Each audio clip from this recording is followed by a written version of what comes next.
প্রথমে আমরা জেনে নিই হজের পরিচয়। হজটা কি? For the meanings of the হজ। হজটা কি? হজের অর্থ কি? হজের গুরুত্ব, মাহাত্ম্য। আল্লাহ পাক কেন এই হজকে মুসলিম উম্মার জন্য ফরজ করছেন, এটা জানা দরকার আছে না নাই? জানা দরকার আছে না নাই? আছে। হজ আল হাজ্জু শব্দটি ক্রিয়ামূল। এর আবেদনিক অর্থ হইল আল কসদু, ইচ্ছা করা, সংকল্প করা, পণ, প্রতিজ্ঞা, আশা, আকাঙ্ক্ষা। হজ মানে কি বলেন? ইচ্ছা করা, সংকল্প করা, পণ, প্রতিজ্ঞা, আশা, আকাঙ্ক্ষা। প্রিয় ভাইরা, নির্দিষ্ট সময়ে নির্দিষ্ট নিয়মে নির্ধারিত আল্লাহ রাসূলের পদ্ধতিতে সুনির্ধারিত ইবাদত পালনের জন্য বাইতুল্লাহ হারামাইন শরীফের নিদর্শন সমূহ, হজের পবিত্র স্থান, কিছু কিছু স্থান গমন করাকে, জিয়ারত করাকে, সংকল্প করাকে হজ বলে। আল্লাহু আকবার বলে। প্রিয় ভাইরা, নির্দিষ্ট মাস সমূহে কুরবানি অথবা ইবাদত আল্লাহর গড় হারামাইন শরীফ গমনের কিছু নির্ধারিত স্থানকে জিয়ারত করাকে অথবা কিছু নির্ধারিত স্থানকে গমন করাকে কি বলা হয়ে থাকে? হজ বলা হয়ে থাকে। অর্থাৎ হজের নিয়তে নির্দিষ্ট সময়ে নির্দিষ্ট স্থানে সুনির্দিষ্ট কার্যগুলি সুনির্দিষ্ট নিয়মে সম্পাদন করাকে হজ বলে। আলহামদুলিল্লাহ বলে। সর্বোপরি নির্দিষ্ট মাসের নির্দিষ্ট তারিখে মক্কার কাবাগর সংলগ্ন কয়েকটি স্থানে ইসলামের বিধিবিধান অনুযায়ী অবস্থান করা অথবা জিয়ারত করাকে হজ বলা হয়ে থাকে।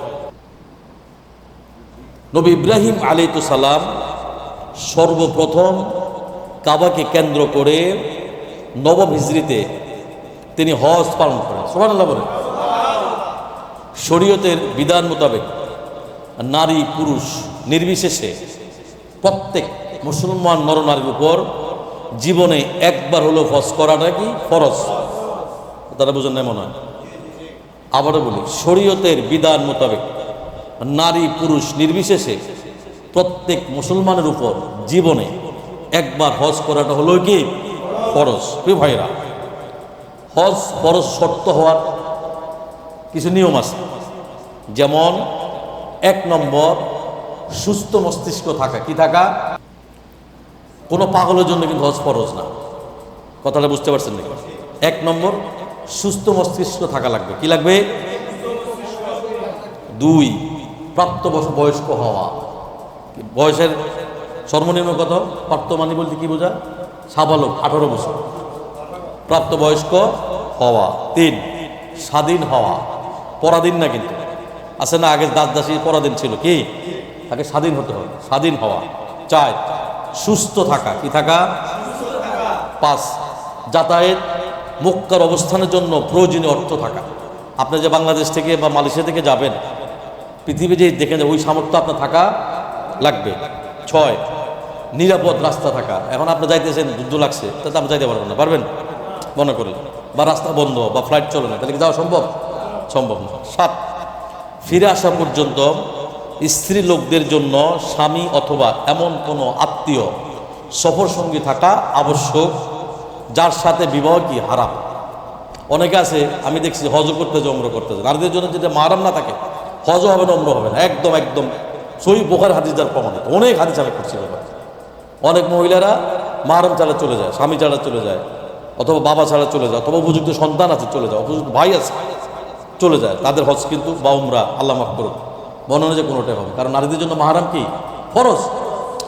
ওদের জন্য পর্দা যেমন ফরজ, দূরবর্তী সফরের জন্য মাহারামটা কি ফরজ। ইসলামের 5টি স্তম্ভের ভিতরে কেবল হজটাই শারীরিক, মানসিক, আর্থিক উভয় ইবাদতে শামিল হয়ে থাকে। আল্লাহু আকবার বলে। মুসলিম উম্মাহ ধর্মীয়, সামাজিক, অর্থনৈতিক জীবনে হজ ঐতিহাসিক গুরুত্বপূর্ণ পালন করে থাকে। প্রিয় ভাইয়েরা, হজের সম্পর্কে আলোচনা করতে গিয়ে আল্লাহ রাব্বুল আলামিন সূরা আল ইমরানের 96-97 নম্বর আয়াতে আল্লাহ পাক বলছেন, ইন্না আউওয়ালা বাইতিন উদিআ লিন-নাস লাল্লাযী বিবাক্কাতা মুবারাকান ওয়া হুদাল লিল আলামিন। আল্লাহ কয়, বাস্তবতা এই যে, সত্যতা এই যে, মানুষের ইবাদতের জন্য, মানব মণ্ডলীর ইবাদতের জন্য, মানব গোষ্ঠীর ইবাদত করার জন্য আমি আল্লাহ রাব্বুল আলামিন সর্বপ্রথম যে ঘর তৈরি করেছি, নিশ্চয় সেটি তা মক্কার মধ্যে অবস্থিত। সুবহানাল্লাহ। যা বরকতময় এবং সমগ্র জগৎবাসীর জন্য, মানুষের জন্য হেদায়েতের একমাত্র উপকরণ। সুবহানাল্লাহ। কত বড় মারাত্মক কথা! কে কয় কথা? কে কয়? কে বলে? সুবহানাল্লাহ। 97 নম্বর আয়াতে আল্লাহ পাক বলছেন, ফি আয়াতুম বাইয়িনাতুম মাকামু ইব্রাহিম। আল্লাহ কয়, তাতে আছে সুস্পষ্ট নিদর্শনাবলী মাকামে ইব্রাহিম। সুবহানাল্লাহ। আয়াতের পরবর্তী অংশে আল্লাহ পাক বলছেন, ওয়ামান দাখালাহু কানা আমিনা। আল্লাহ কয়, যে তাতে প্রবেশ করবে, যেই ব্যক্তি, যে মানুষটি ওই কাবাগরের মধ্যে প্রবেশ করবে, আল্লাহর ঘোষণা, ওই লোকটা নিরাপদ হয়ে গেল। সুবহানাল্লাহ। আয়াতের পরবর্তী অংশে আল্লাহ পাক বলছেন, ওয়ালিল্লাহি আলান নাসি হিজ্জুল বাইতি মান ইসতাতাআ ইলাইহি সাবিলা। আল্লাহ কয়, মানুষের মধ্যে যারা সেখানে পৌঁছার সামর্থ্য রাখে, যে সমস্ত লোকের আর্থিক সামর্থ্য আছে, শারীরিক সমস্যার সামর্থ্য আছে, মানসিক সামর্থ্য আছে, তাদের জন্য, আল্লাহর জন্য এই ঘরের হজকে আল্লাহ ফরজ করে দিয়েছে। সুবহানাল্লাহ। কে ফরজ করছে? কে করছে? আয়াতের পরবর্তী অংশ, শেষ অংশ আল্লাহ পাক বলছেন, ওয়ামান কাফারা ফাইন্নাল্লাহা গনিয়্যুন আনিল আলামিন। আল্লাহকে বান্দা শুন, কেউ এটা যদি অস্বীকার করলো, আল্লাহ তো বিশ্ব জগতের সমস্ত মানুষ হতে বেনিয়াজ। আল্লাহ কারোর মুখাপেক্ষী নন। সমস্ত মানুষ, সমস্ত মাখলুকাত একমাত্র আল্লাহর মুখাপেক্ষী। কার কথা? এদিকে সাউন্ড নাই কেন? সাউন্ড নাই কেন? এদিকে আসছে কার কথা? আরো জোরে, কার কথা? সুবহানাল্লাহ বলে। তাহলে আমরা বুঝতে পারছি বাণী কার? আল্লাহ। হজের ফরজ কয়টা বলেন? তিনটা। কয়টা? তিনটা। এক, নিয়ত করা অথবা ইহরাম বাঁধা। নিয়ত একটা বড় জিনিস। কিন্তু আমরা যে নামাজ পড়তে আসি, এটা আমরা এখানে আসছি, আমাদের নিয়ত কি? আলোচনা, আল্লাহ কোরআন শোনা। কি নিয়ত ছিল আমাদের? কোরআন শোনা। কোরআন থেকে আমরা কিছু শুনবো, কিছু জানবো, কিছু শিখবো, আমাদের দিল নরম হবে। এই উসিলে আল্লাহ কবর আযাব থেকে নাজাত দিয়ে আল্লাহ রহমতে আল্লাহ আমাদের জান্নাত দিয়ে দিবেন। সুবহানাল্লাহ। তাহলে এক নম্বর কি? নিয়ত করা অথবা ইহরাম বাঁধা। দুই, 9 জিলহজ তারিখে আরফাতের ময়দানে অবস্থান করা। আরফাতের মধ্যে যদি আপনি হজ করতে গেছে, যদি অবস্থান রাখেন, আপনার হজ হবে না। কি হবে না বলেন? যারা হজ করতে গেছে তারা জানে, আমরা গেছি, আমরা জানি। আরফাতের ময়দানে অনেক সময় দেখা গেছে অ্যাম্বুলেন্স দিয়ে, হেলিকপ্টার দিয়ে লোক নিয়ে যায়, অসুস্থ একদম, যা মুখের ভিতরে পানি দিবে এরকম লোক নিয়ে যায়। আরফাত ময়দানে পোষার মাত্র যদি পোষায় গেছে, আল্লাহ পাক তার হজ কবুল করে নিয়েছে। সুবহানাল্লাহ, কি মর্যাদা আল্লাহ পাক আরফাতের ময়দানকে দিয়েছে। সুবহানাল্লাহ। 3, কাবা ঘর তাওয়াফ করা। আল্লাহর ঘর দেখলে শান্তি, দেখলে শান্তি, মনটা জুড়িয়ে যায়, মনটা ভরে যায়। কিভাবে দাঁড়িয়ে আছে, সুবহানাল্লাহ, মনে যেন আল্লাহর রহমত বরকত আকাশ পেটে নাজির হতেছে। সুবহানাল্লাহ। তাহলে আমরা হজের ফরজ আমরা বুঝতে পারছি। এখন আমরা যে হজের ওয়াজিব সময়, 1, সাফা মারোয়া সাই করা। সাফা মারোয়া সাই করা। হজের ওয়াজিব সময় হলো 7টি, কিছু কিছু মাযহাবের মধ্যে 5টি। আমার মাযহাবে 5টি বলে, অন্যান্য মাযহাব 7টি বলে, শাফি মাযহাব বলে 7টা। 1, সাফা মারোয়া সাই করা। 2, মুজদালিফা অবস্থান করা, 1 রাত্রিতে মুজদালিফা থাকা, অবস্থান করা।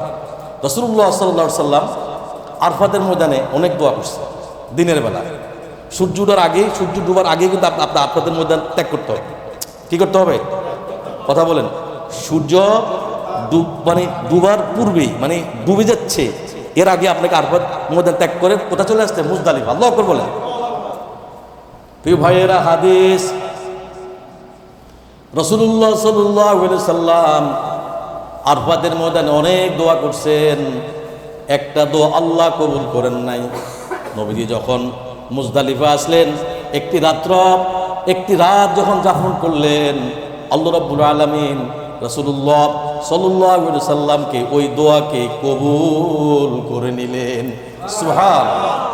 তার মানে কি, হজ যারা করতে যায় প্রত্যেকটা জায়গায় কি দোয়া কবুল হয়? প্রত্যেকটা জায়গায় কি ওই সমস্ত স্থানগুলি কি সমস্ত নবীদের পা লাগানো বলেন, সমস্ত নবীদের যাতায়াতের অবস্থা। প্রত্যেকটা নবী, এমন কোন নবী নাই যে নবীকে আল্লাহ পাক আল্লাহর ঘর হারামাইন শরীফ তাওয়াফ করান নাই। সুবহানাল্লাহ বলেন। 3 নম্বর, শয়তানকে পাথর মারা। কি মারা? জামারে গিয়ে শয়তানকে কি মারা? পাথর মারা। 4 নম্বর, মাথা মুন্ডানো অথবা চুল কাটা, মাথা কি নাড়ে করা। 5 নম্বর, বিদায় তাওয়াফ করা।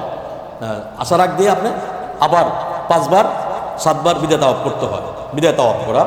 6 নম্বর, কোরবানি করা। কি করা? কোরবানি করা। 7 নম্বর, আরফাতের ময়দানে সূর্য ডুবা পর্যন্ত অবস্থান করা। আল্লাহু আকবার বলেন। হাদিস,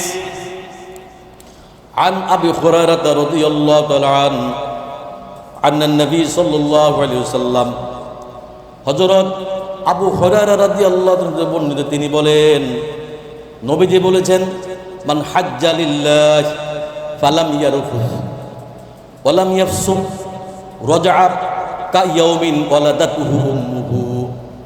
হযরত আবু হুরায়রা হতে বর্ণিত, তিনি বলেন, রাসূলুল্লাহ সাল্লাল্লাহু আলাইহি ওয়াসাল্লাম বলেছেন, যে ব্যক্তি কামনা, বাসনা, স্ত্রী সংযম ও আল্লাহর নাফরমানি হইতে বিরত থাকে, আল্লাহর সন্তুষ্টি অর্জনের উদ্দেশ্যে, আল্লাহর সন্তুষ্টি অর্জন করার জন্য হারাম কাজ সে ছেড়ে দিল, সে যেন এবং মক্কা গেল, হজ করল, সে যেন মাতৃগর্ভ হইতে ভূমিষ্ঠ হয়ে নতুন করে আবার দুনিয়াতে প্রত্যাবর্তন করলো। সুবহানাল্লাহ। যদি আপনার হজ কবুল হয়ে যায়, তাহলে কি আপনি শিশু বাচ্চা হয়ে গেছেন? কি হয়েছেন বলেন? কি হয়েছেন আপনি? মাসুম। মাতৃগর্ভ থেকে মানুষ জন্ম নিয়ে যেমন কোনো পাপ থাকে না, কাবাগর হজ করার পরে মানুষ যদি আল্লাহ পাক যদি তার হজটা কবুল হয়, কবুল করে নেয়, সে যেন কি নাবালক বাচ্চা হয়ে গেল।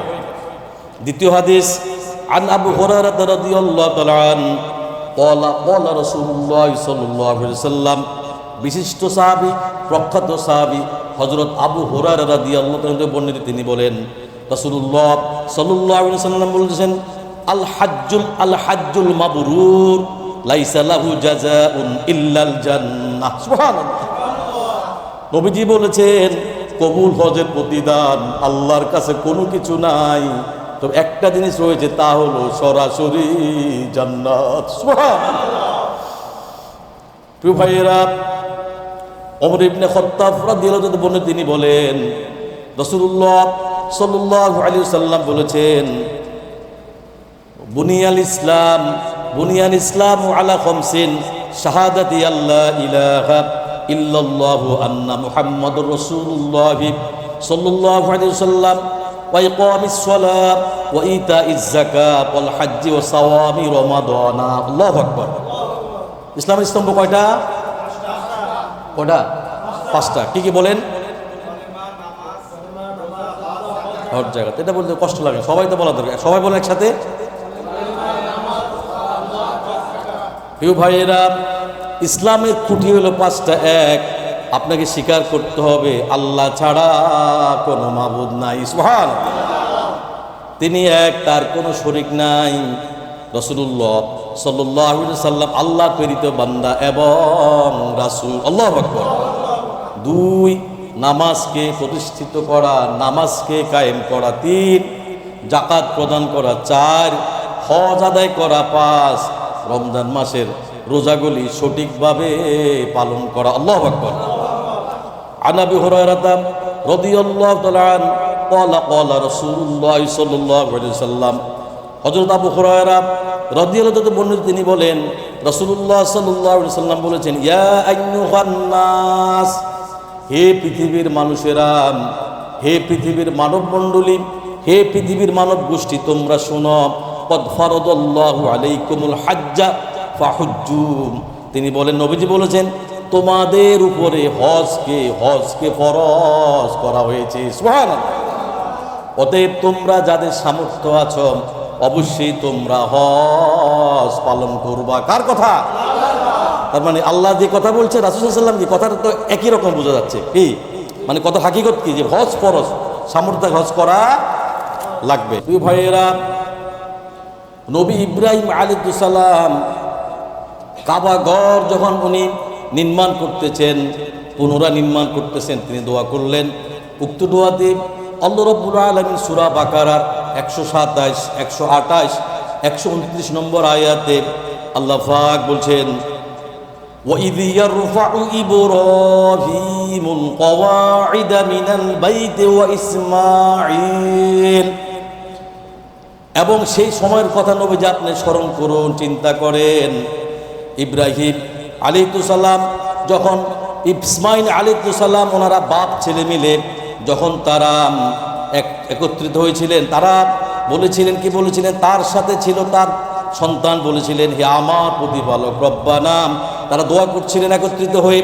যখন তারা কাবা ঘর নির্মাণ করতেছিলেন, তখন ইব্রাহিম আলাইহিস সালাম বিতু যখন উঁচু করতেছিলেন, ইসমাইল আলাইহিস সালাম তখন একসাথে হয়ে আল্লাহর নিকট দোয়া করলেন, রব্বানা তাকাব্বাল মিন্না, হে আমার প্রতিপালক, কে, হে আমার প্রতিপালক, ইন্নাকা আনতাস সামিউল আলিম, হে আমার প্রতিপালক, আমাদের পক্ষ হতে আমাদের এই সেবা আপনি কবুল করেন, সুবহানাল্লাহ।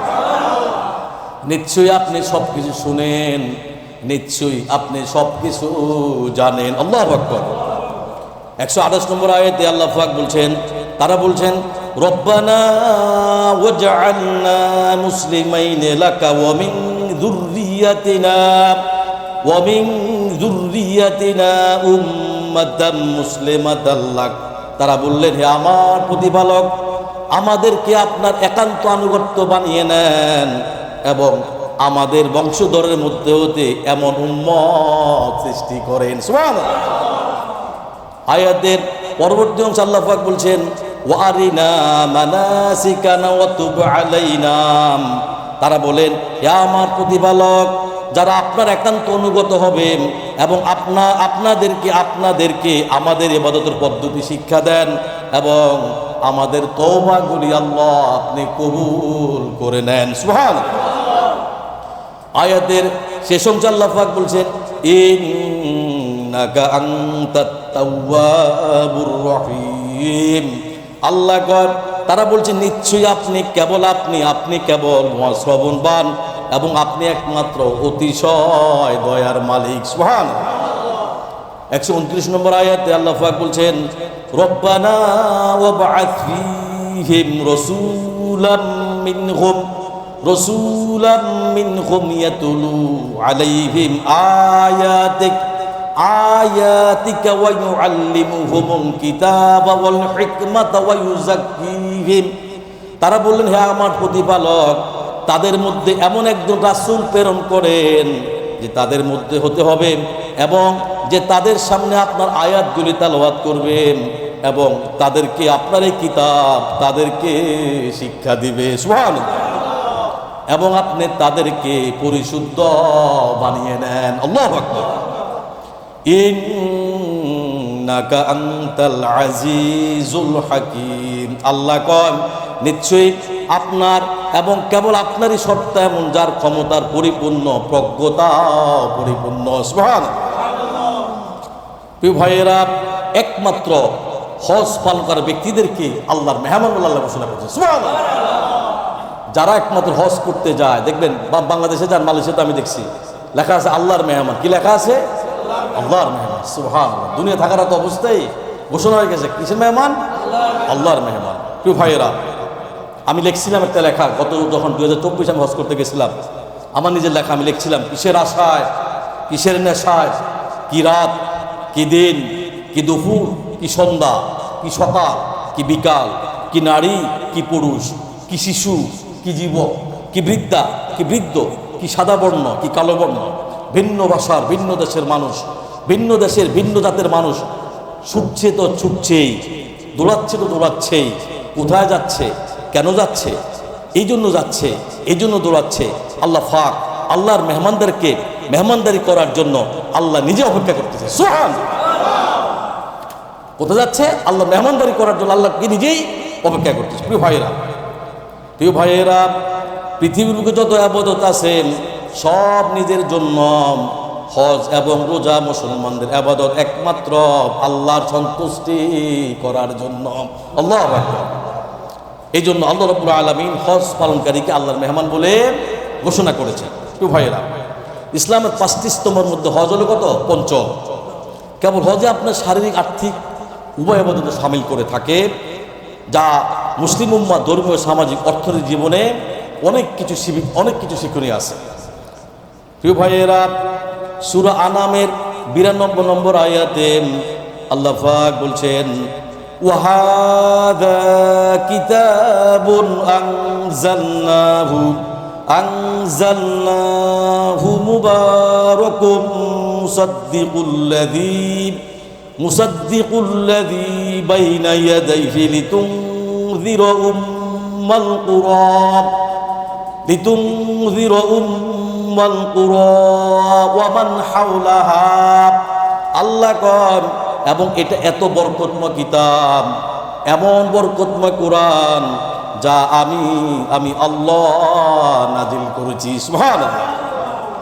যা তার পূর্ববর্তী আসমান হেদায়েত সমূহের সমর্থক, আর যাতে আপনি এর মাধ্যমে জনসমূহকে, জনপদ সমূহকে কেন্দ্র করে মক্কার আশেপাশে যারা আছে, মক্কার দূরে যারা আছে, আল্লাহর কথা ওই লোকদেরকে আপনি সতর্ক করেন। সুবহানাল্লাহ। আয়াতের পরবর্তী অংশে আল্লাহ পাক বলছেন, ওয়াল্লাযীনা ইউমিনুনা বিল আখিরাতি ইউমিনুনা বিহি ওয়া হুম আলা সালাতিহিম ইউহাফিজুন। আল্লাহ কন যারা আখিরাতে বিশ্বাস রাখেন, যারা পরকালে বিশ্বাস রাখেন, তারা এর প্রতিও যাতে ঈমান আনয়ন করে। সুবহানাল্লাহ। এবং যাতে করে তারা নামাজের পরিপূর্ণ রক্ষণাবেক্ষণ করে। কার কথা? ভাইরা খুব মনোযোগ, একদম ক্লাসিক্যাল কথা বলবেন একদম। কেন আপনি হজ করবেন, হজের গুরুত্ব, মহত্ব, এবং আপনার ভিতরে যদি কোনো রিয়া আসে, কোনো অহংকার আসে, এই বিষয়ে আলোচনা করবেন ইনশাআল্লাহ। প্রিয় ভাইরা, পবিত্র হজ উমরা, পবিত্র মক্কা নগরী ও হারামাইন শরীফের মর্যাদা, মুমিনের প্রস্তুতি, খেয়াল করবেন কিন্তু আমার প্রিয় দিন ভাই ও বোনেরা। একবার একটু কল্পনা করুন সেই দৃশ্য, যখন আসমান জমিনের মালিক মহান আল্লাহ রব্বুল আলামিন বিলিয়ন বিলিয়ন মানুষের মধ্য থেকে আপনাকে আলাদা করে তার ঘরের মেহমান হিসেবে ডেকেছেন। সুবহানাল্লাহ। এই সফর শুধু পাসপোর্টের পাতায় মোহর মারা নাম, বৈজ্ঞানিক দূরত্ব অতিক্রম করা নাম। এটি হলো রবের পক্ষ থেকে, আল্লাহর পক্ষ থেকে এক বিশেষ সিলেকশন, এক বিশেষ নির্বাচন। সুবহানাল্লাহ। এটি মুমিনের জীবনের জন্য শ্রেষ্ঠ আভিজাত্য। একটি মুমিনের জন্য কি শ্রেষ্ঠ আভিজাত্য এটা। এত মানুষ পৃথিবীতে আছে, কাউকে আল্লাহ সিলেকশন করলো না।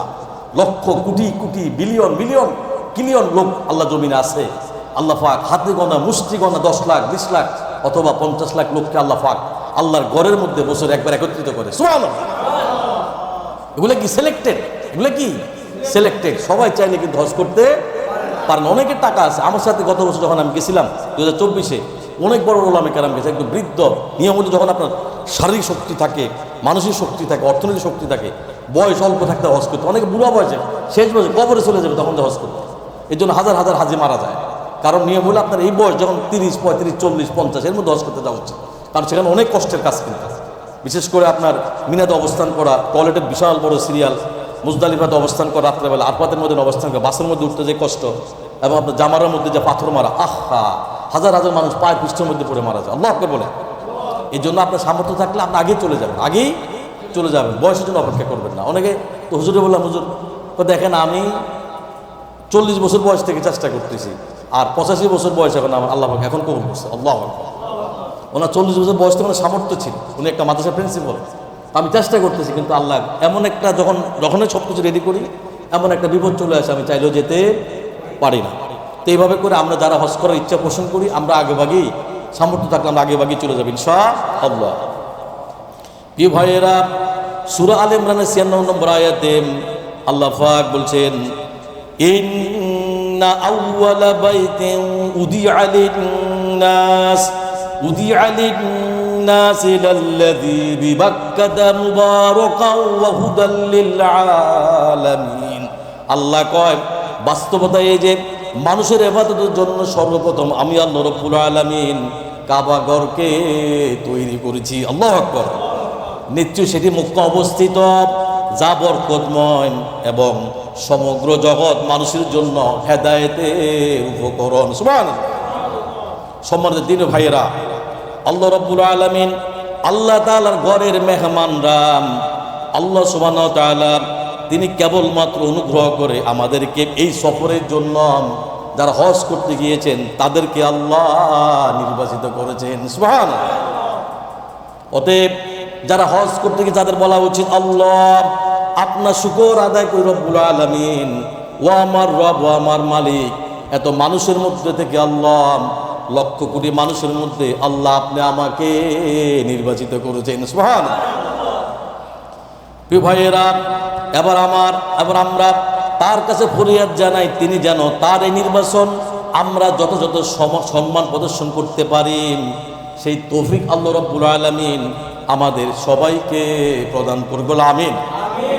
প্রিয় ভাইয়েরা, পবিত্র কোরআনের সূরা কাসাসের 68 নম্বর আয়াতে আল্লাহ পাক বলছেন, ওয়া রাব্বুকা ইয়াখলুকু মা ইয়াশাউ ওয়া ইয়াখতার। আল্লাহ কয়, তোমার প্রতিপালক, আপনার প্রতিপালক যা চান তিনি তা সৃষ্টি করেন, তিনি যা চান তিনি তা বেছে নেন। সুবহানাল্লাহ। যে পিছনে যে কথা বলে মনে হচ্ছে আয়াতুল্লাহ মিলছে না? নবী হে, আপনার প্রতিপালক তিনি যা চান তিনি তা সৃষ্টি করেন, এবং বলতেছে তিনি যা চান তা তিনি কি বেছে নেন। যদি তিনি নাই বাঁচত তাহলে সব মানুষ ইমানদার বলে আল্লাহ কোনো ক্ষতি ছিল নাকি? কথা বলে কোনো ক্ষতি আসছিল নাকি আল্লাহ? তাহলে বেঈমান কাপড় দরকার ছিল নাকি? কেন? আল্লাহ পাক আমাকে আপনাকে পছন্দ করছে, এই জন্য আমরা মুসলমান হয়েছি। সুবহানাল্লাহ। আয়াতের পরবর্তী অংশে আল্লাহ পাক বলছেন, মা কানা লাহুমুল খিয়ারা। আল্লাহ কয়, মানুষের তাদের কোনো ইখতিয়ার নাই, তাদের কোনো কি নাই, ইখতিয়ার নাই, মানুষ কিছু করতে পারে না। সুবহানাল্লাহি ওয়া তাআলা আম্মা ইউশরিকুন। আল্লাহ কয়, আল্লাহ তাদের শিরক হতে পবিত্র। আল্লাহ কয়, যারা অংশীদার করে আল্লাহর সাথে, তোমরা যা কিছু অংশীদার করো তা থেকে আমি আল্লাহ অনেক ঊর্ধ্বে। সুবহানাল্লাহ। প্রিয় ভাইয়েরা, রব তিনি যিনি সৃষ্টি করেছেন এবং তিনি আমাকে আপনাকে নির্বাচন করেছেন। সুবহানাল্লাহ। কে কি করবে, কে কোথায় যাবে, কে কি খাবে, কে কখন মারা যাবে, কার কি অবস্থা হবে, এটা একমাত্র সিলেকশন আল্লাহ রাব্বুল আলামিনের। আল্লাহু আকবার। আপনাদের সেই ব্যাপারে কোনো ইখতিয়ার নাই, মানুষের কোনো ইখতিয়ার নাই, বরং আল্লাহ আপনাদেরকে নির্বাচন করেছেন বলেই আপনারা আপনাদের নিজেদেরকে এই সফরের জন্য নির্বাচন করতে পেরেছেন। এই কারণে আল্লাহর সাথে আপনারা শরীক করবেন না। আপনি কথা বলার দরকার নেই, আল্লাহ আমাকে টাকা দিয়েছে, অর্থ দিয়েছে, সম্পদ দিয়েছে, এই টাকার বিনিময়ে হজ করতে যাই, এই কথা বলা যাবে না। অনেকে অহংকার দেখা আছে না, এরকম দেশে একটু সম্পদের মালিক হয়েছে, যে সম্পদ কিনছে, বিল্ডিং কিনছে, জায়গা কিনছে, ঘর কিনছে, ফুকুল লইছে, বা বাপদাদের অনেক সম্পদ আছে, এই লোকগুলি দেখবেন খালি অহংকার করে, আছে না নাই? তাকাব্বুরি দেখায়, একবার জায়গা 10 বার হজ করতে যায়, উমরা করতে যায়, যাতে মানুষ তাকে আলহাজ বলে। এই কথাগুলি করলে কি আপনার হজ হবে না, বরং আপনার গুনাহ করলেন, শিরক করলেন। যদি আল্লাহ সিলেকশন না করতো, আপনাকে সিলেক্টেড যদি না হইতেন, আপনি হজ করতে পারতেন? পারতেন না। এই মহানির্বাচন কে করছে? আল্লাহ। এই মহানির্বাচনের পর একজন মুমিনের মাথা বিনয়ের সাথে নুরে দেওয়া উচিত। আমাদের মনে রাখা দরকার, এই নির্বাচনের মাধ্যমে আমাদের দায়িত্ব আল্লাহ রাব্বুল আলামিন আরো বহু গুণে বৃদ্ধি পেয়েছে। আল্লাহু আকবার। প্রিয় ভাইরা, আল্লাহর প্রতি বিনয় কেন অপরিহার্য? এই জন্য, কারণ আপনার যোগ্যতা, আপনার সামর্থ্য নয়, বরং কেবল তার করুণাই আপনাকে আল্লাহ পাকের আল্লাহর আঙ্গিন আল্লাহ নিয়ে আসছে। সুবহানাল্লাহ। এই ভক্তি অন্তরে গেতে পরবর্তী প্রতিটি কদম ফেলতে হবে আমাদেরকে, শুধু ওই জায়গা না, সব জায়গায়। এই কথাগুলির সাথে অনেক জন্য প্রযোজ্য না, সব জীবনের প্রত্যেকটা ক্ষেত্রে আমাদের এই কথাগুলি প্রযোজ্য আছে না নাই? আছে। মহান আল্লাহ রাব্বুল আলামিন এই বিশেষ অনুগ্রহের পর কিভাবে আমরা আমাদের মেধার আমৃত্য বিসর্জন দিয়ে নিজেদের যোগ্যতাকে আল্লাহর করুণার সাথে মেলাবো, তা তাওহীদের গভীর উপলব্ধির মাধ্যমে আলোচনা করা হয়েছে। প্রিয় ভাইয়েরা, তাওহীদ কেবল আল্লাহকে মানার নাম তাওহীদ নাম। তাওহীদ মানে আল্লাহর একত্ববাদে বিশ্বাস করে না, বরং নিজের দক্ষতা এবং বা সম্পদের উপর গর্ব না করার নামটাই হলো আরেকটা তাওহীদ। আল্লাহু আকবার। কথা মানে বুঝেন নাই? তাওহীদ খালি আল্লাহকে মানা তাওহীদ না, কিন্তু বরং খেয়াল করে আমাদের তাকান, এই যে ভাই আমার দিকে তাকান, কথা বলতেছি, বরং নিজের দক্ষতা, কথা বলেন, আমাদের তাকান, নিজের দক্ষতা, নিজের যোগ্যতা বা সম্পদের উপর গর্ব না করার নামটাই কি? তাওহীদ। আল্লাহু আকবার বলেন। প্রিয় ভাইয়েরা, সূরা কাহাফের বর্ণিত খুব খেয়াল করবেন, 2 বাগানের মালিকের উদাহরণ আমাদের জন্য একটি বড় সতর্কতা। সূরা কাহাফের মধ্যে 2জন মালিক বাগান নিয়ে একজন খুব অহংকার করতো, আর একজন আল্লাহমুখী। ওইজন আল্লাহমুখী ছিল, কিন্তু সে অনেক অহংকারী কথা বলছে। এটা আমাদের জন্য অনেক বড় একটা সতর্কতা। কি সতর্কতা? সূরা কাহাফের মধ্যে আল্লাহ পাক বলছেন, আমরা এই বিষয়ে আলোচনা করবো ইনশাআল্লাহ। তো খুব মনোযোগী হবেন, আমাদের একদম তাকায় থাকবেন। সূরা কাহাফের 32 থেকে 46 নম্বর আয়াতে, মোট 12টা আয়াতের মধ্যে আল্লাহ পাক এই কথাগুলি আল্লাহ পাক বলে দিয়েছেন। প্রিয় ভাইয়েরা, আল্লাহ রাব্বুল আলামিন পুরো ঘটনাটি রাসূলুল্লাহ সাল্লাল্লাহু আলাইহি ওয়াসাল্লামের মাধ্যমে সেই 2 ব্যক্তির ঘটনা উপমা হিসাবে আল্লাহ রাব্বুল আলামিন আমাদের কাছে পেশ করেছেন। সুবহানাল্লাহ। সূরা কাহাফের 32 নম্বর আয়াতে আল্লাহ পাক বলছেন, ওয়াদরিবি লাহুম মাসালার রাজুলাইনি জাআলনা লিআহাদিহিমা। আল্লাহ কয়, নবী হে, আপনি তাদের সামনে সেই 2 ব্যক্তির উপমা পেশ করেন। আল্লাহু আকবার। আয়াতের পরবর্তী অংশে আল্লাহ পাক বলছেন, জান্নাতাইনি মিন আ'নাবিন ওয়া হাফাফনাহুমা বিনাখলিন ওয়া জাআলনা বাইনাহুমা যারআ। আল্লাহ কয়, যাদের একজন আমি আল্লাহ রাব্বুল আলামিন আমি আঙ্গুরের 2টি বাগান তাদেরকে দিয়েছিলাম, এবং সেই 2টি খেজুর গাছের, এবং সেই 2টি বাগানকে খেজুর গাছ দ্বারা আমি আল্লাহ গেরোয়া করে দিয়েছিলাম। সুবহানাল্লাহ। আর বাগান 2টির মাঝখানে শস্য ক্ষেত্র আমি আল্লাহ রাব্বুল আলামিন বানিয়ে দিয়েছিলাম। আল্লাহু আকবার। 33 নম্বর আয়াতে আল্লাহ পাক বলছেন, কিলতাল জান্নাতাইনি আতাত উকুলাহা ওয়ালাম তাযুলিম মিনহু শাইআ। উভয় বাগান পরিপূর্ণ ফল দান করত এবং তাতে কোনো প্রকারের ত্রুটিও করত না। এমন ফসল আসতো, মানে এত ফসল হইতো মানুষ কল্পনা করতে পারতো, এত ফসল হইতো। আয়াতের পরবর্তী অংশে আল্লাহ পাক বলছেন, ওয়াফাজ্জারনা খিলালাহুমা নাহারাম। আল্লাহ কয়, বাগান 2টির মাঝখানে একটি নহর অথবা নদী প্রবাহিত করেছিলাম। আল্লাহু আকবার।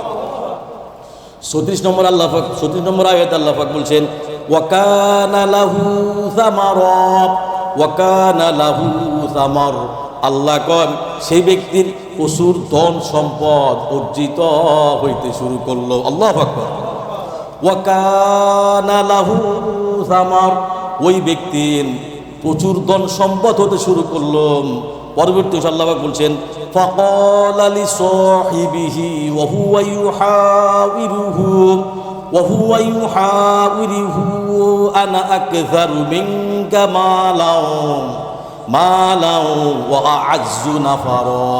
আল্লাহ কন সেই ব্যক্তির ধন সম্পদ অর্জিত হইতে লাগলো, অতঃপর সে কথার চলে তার সঙ্গীকে বলে ফেলল, আমার অর্থ সম্পদ তো তোমার চেয়ে অনেক গুণে বেশি হয়ে গেল, এবং আমার দলবল তোমার চেয়ে অনেক শক্তিশালী হয়ে গেল। কে বলতেছে? এক বন্ধু আরেক বন্ধুরে বলতেছে। কি বলতেছে?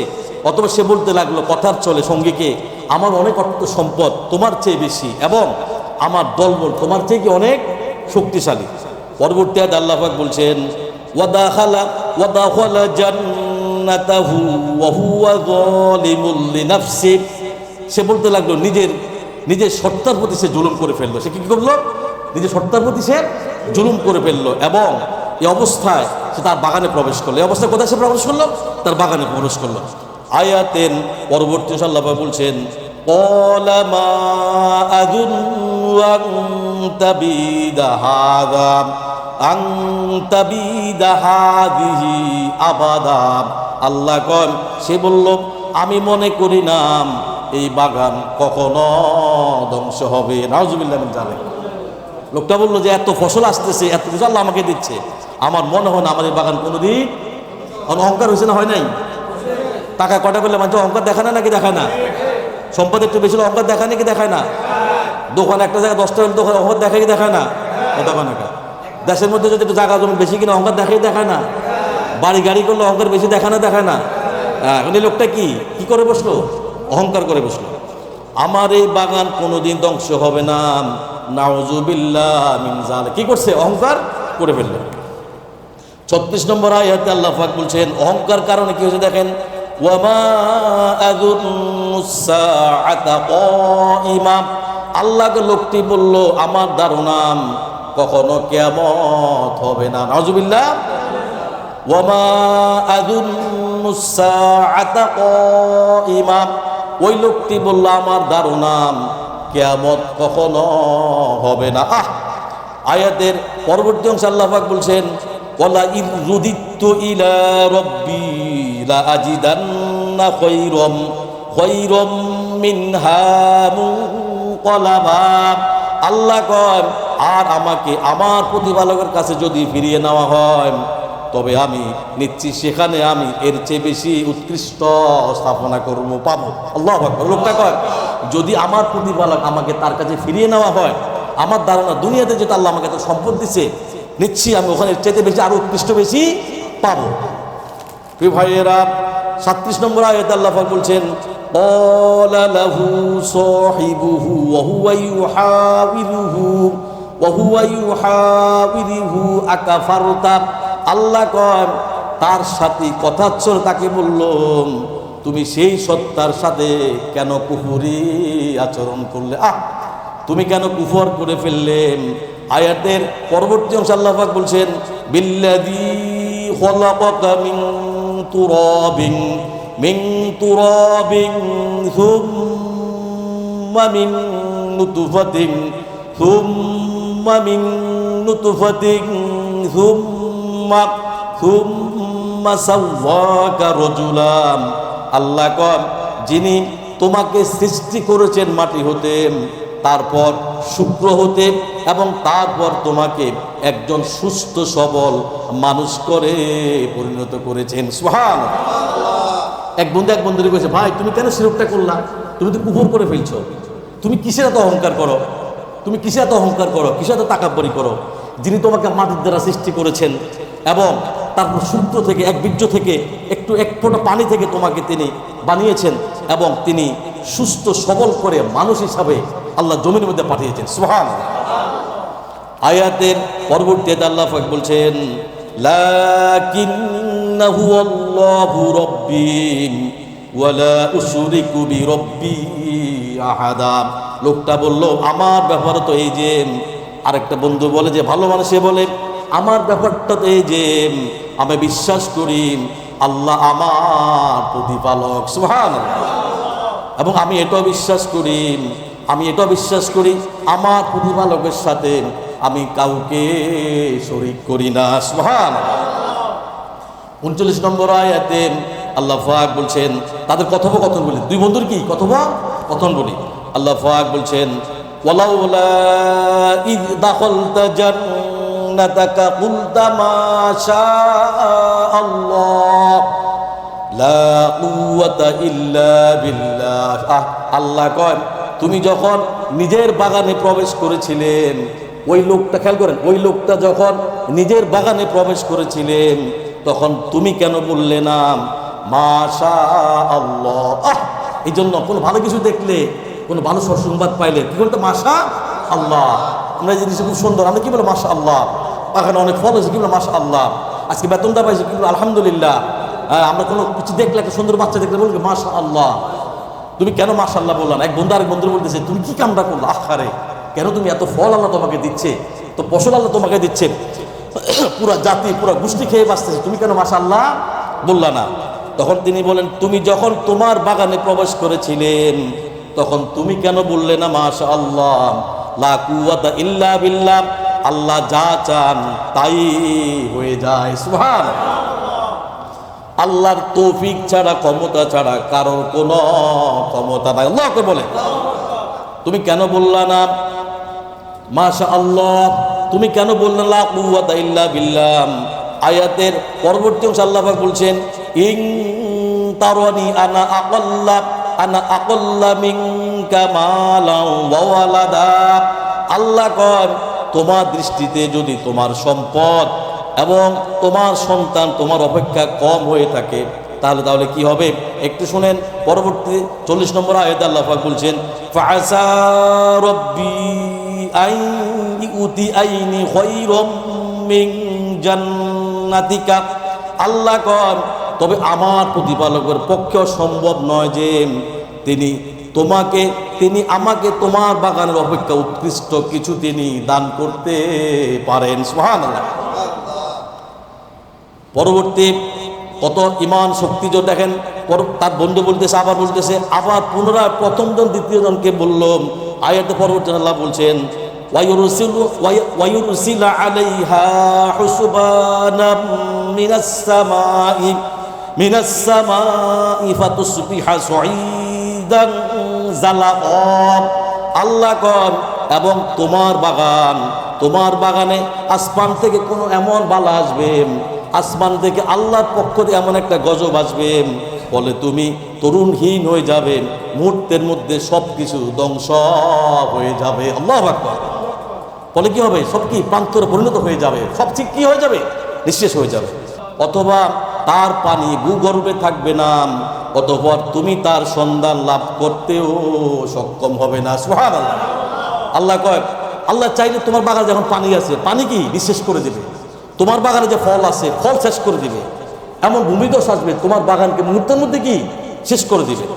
পরবর্তী অংশ আল্লাহ পাক বলছে অতঃপর এই ঘটনা ঘটলো যে তার সমুদ্র সম্পদ আযাব বেষ্টিত হয়ে গেল। কি হয়ে গেল?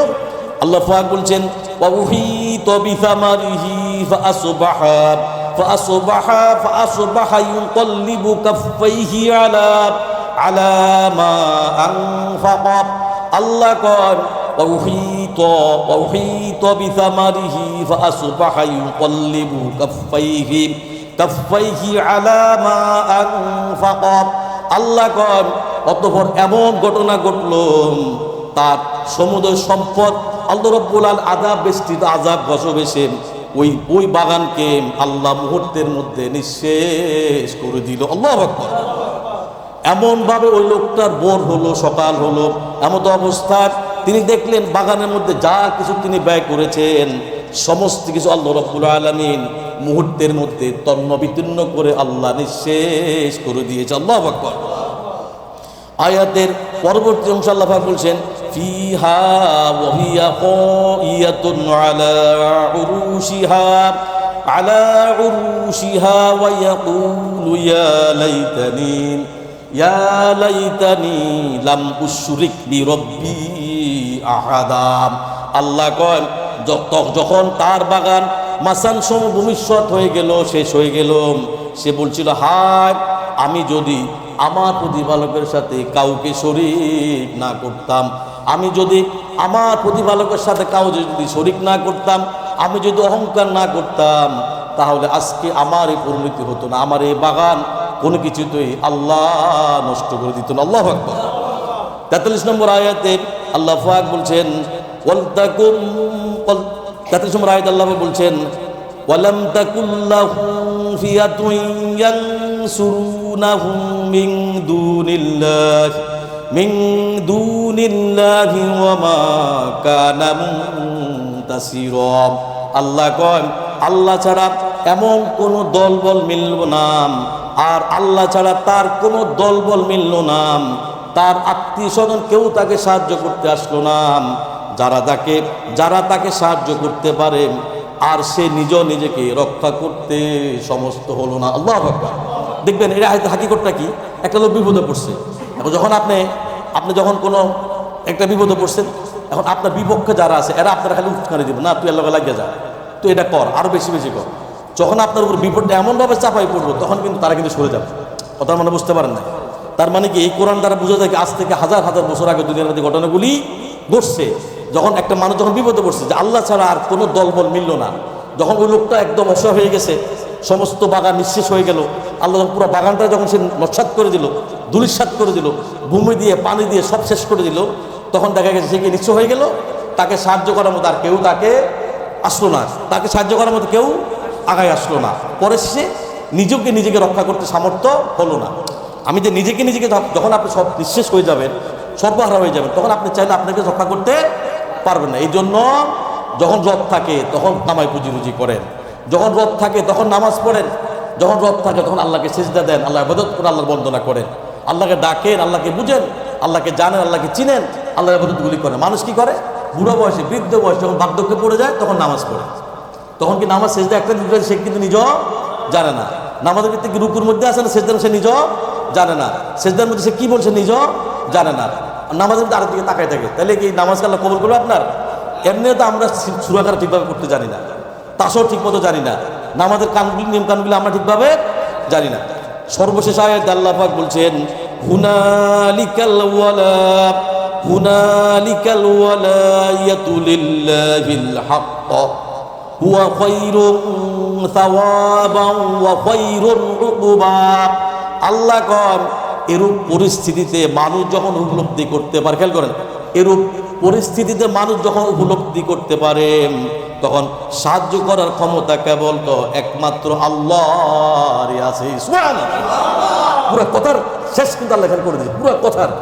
মানুষ যখন যত বিপদে পড়বে, এরকম পরিস্থিতি যদি কারো জীবনে আসে, অন্যায় করছে, অপরাধ করছে, শিরক করছে, পাপ করছে, আল্লাহ বলছে সময় থাকতে তোমরা তওবা করে ইস্তেগফার করে আমার কাছে ফিরে আসো। সুবহানাল্লাহ। মানে পুরো কথা কিন্তু আল্লাহ এখানে দিয়ে দিয়েছে। এবং তিনি উত্তম পুরস্কার দানকারী, এবং তিনি উত্তম পুরস্কার প্রদানকারী। সুবহানাল্লাহ। প্রিয় ভাইয়েরা, 32 থেকে 34 নম্বর আয়াতে হাকিকত হলো মানুষ কোনো কিছু করতে পারে না আল্লাহর হুকুম ব্যতীত।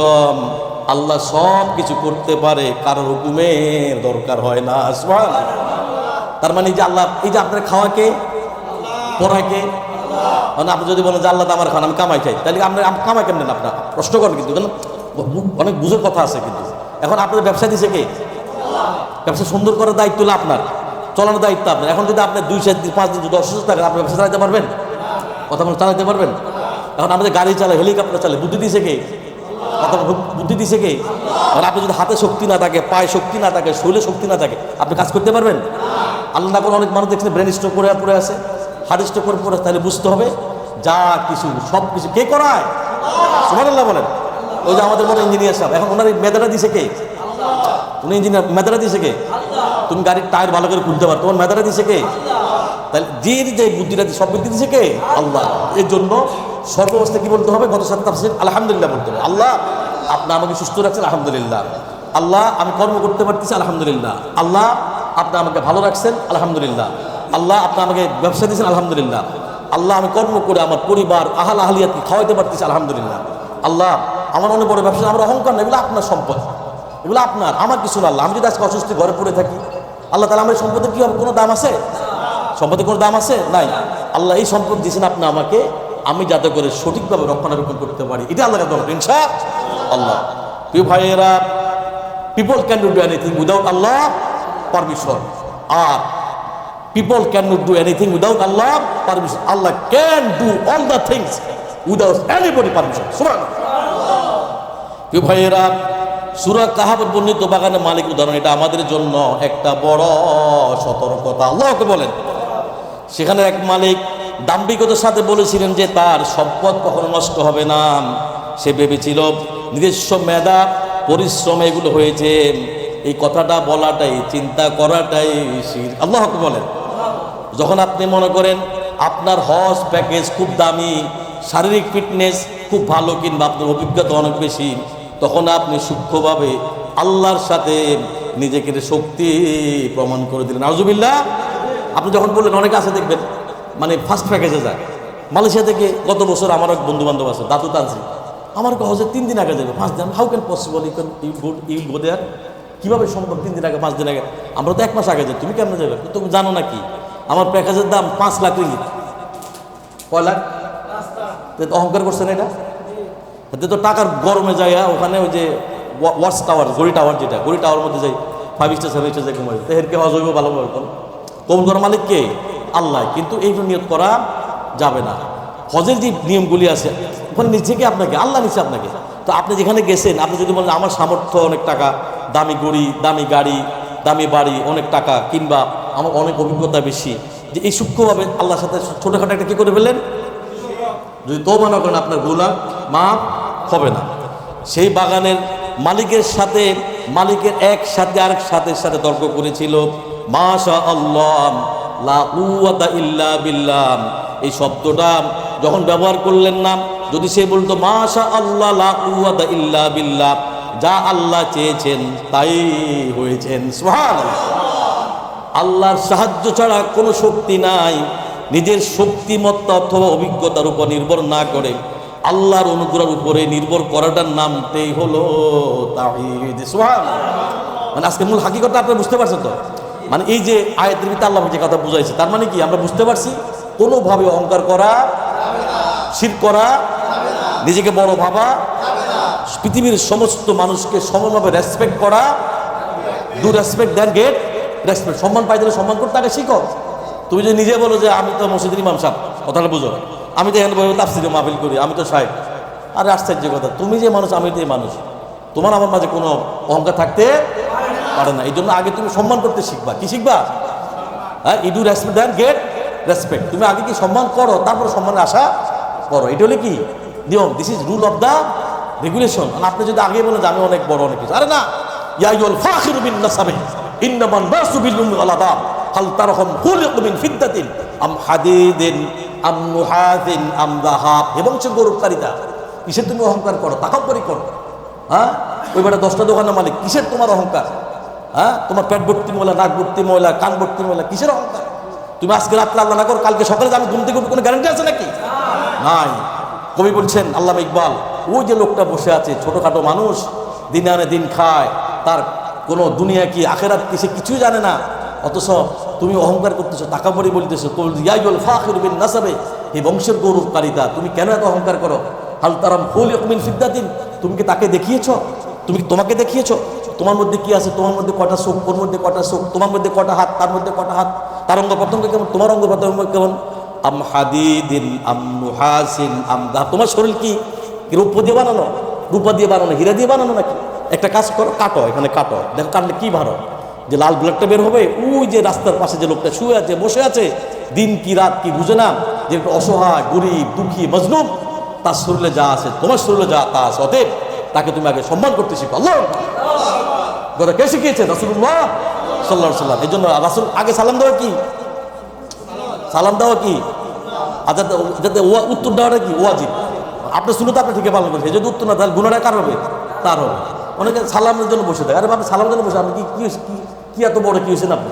কি আমরা আজকে বুঝতে পারছি, আজকে তাফসীরের এই যে এতগুলো আয়াত পড়লাম, মূল হাকিকত এখানে আল্লাহ বুঝাতে যাচ্ছে, মানুষ কোনদিন অহংকার করতে পারে না, মানুষ কোনদিন অহংকার করতে, পৃথিবীর প্রত্যেকটা মানুষ এক সমান, শুধু সম্মানের দিক থেকে কেউ বড় কেউ ছোট, যে যে সম্মান আপনাকে সে সম্মানটা করেন, অসুবিধা নাই।